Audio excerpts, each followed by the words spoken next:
হাটহাজারীতে ৩ কন্যা শিশুকে রেখে এক ব্যক্তির সঙ্গে মায়ের পালিয়ে যাওয়ার অভিযোগ উঠেছে। ঘটনাটি ঘটেছে চট্টগ্রামের হাটহাজারী পৌরসভার ১ নম্বর ওয়ার্ডের সন্দ্বীপপাড়ার হাজিরতলী এলাকায়। পরিবারের দাবি, গত ১৩ জুন লাকি আক্তার নামে এক নারী ঘর নির্মাণের জন্য রাখা ২ লাখ টাকা ও স্বর্ণালংকার নিয়ে বাড়ি থেকে বের হন। এরপর আর বাড়িতে ফিরে আসেননি তিনি। প্রায় ১৩ বছর আগে একই গ্রামের আব্দুলের সঙ্গে বিয়ে হয় লাকি আক্তারের। তাদের সংসারে রয়েছে ৩টি কন্যা সন্তান। লাকি আক্তারের স্বামীর অভিযোগ, এক ব্যক্তির সঙ্গে সম্পর্কের জের ধরে তিনি বাড়ি ছেড়েছেন। তবে এই অভিযোগের স্বাধীন কোনো সত্যতা যাচাই করা সম্ভব হয়নি।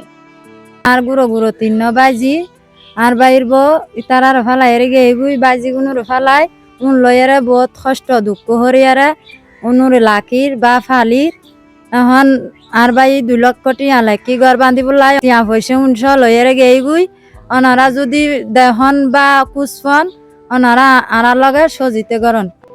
এদিকে লাকি আক্তারের নিখোঁজের ঘটনায় তার ভাই বাদী হয়ে হাটহাজারী মডেল থানায় একটি নিখোঁজ ডায়েরি করেছেন। মাকে হারিয়ে এখন তার ফিরে আসার অপেক্ষায় রয়েছে ৩ কন্যা শিশু।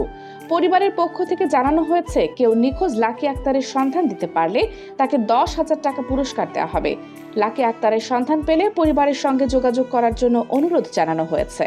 সোনা ৩ বাচ্চে এই বাচ্চাগুলোর এরিয়ারে বাচ্চার মা আরেকজনের আদর এরিয়া গিয়ে গই গরলাই ইটাইনি গরমে টিয়া পয়সা লেখি ঘর বান্ধি বললাই তুই ঘর টিয়া পয়সা বললো এরা এবে গেই গই আরেকজনের আদর এরা এই বাচ্চাগুলো লাখে এবে এবে যখন গেই গই আর একটা সংসার দিয়ে ভাঙি দিবে তস নস করে দিয়ে গেই গই এখন আর বাচ্চাগুলো এরা হঠাৎ যাই হার হাতে যাই চাই বললাম আর বই সমস্যা গিয়ে যদি ওনারা যদি এই ব্যক্তির দেখি তখন আল্লাহ কিনে যোগাযোগ করবেন, যদি দেখি তখন ওনারা কে এই খবর দিতে আয় ১০,০০০ কোটি ওনারা পুরস্কার দিয়ে দিই মাই, যদি কেই এবারে যদি দরিদ্র পারেন আয় ১০,০০০ কোটি ওনারা পুরস্কার দিই মাই।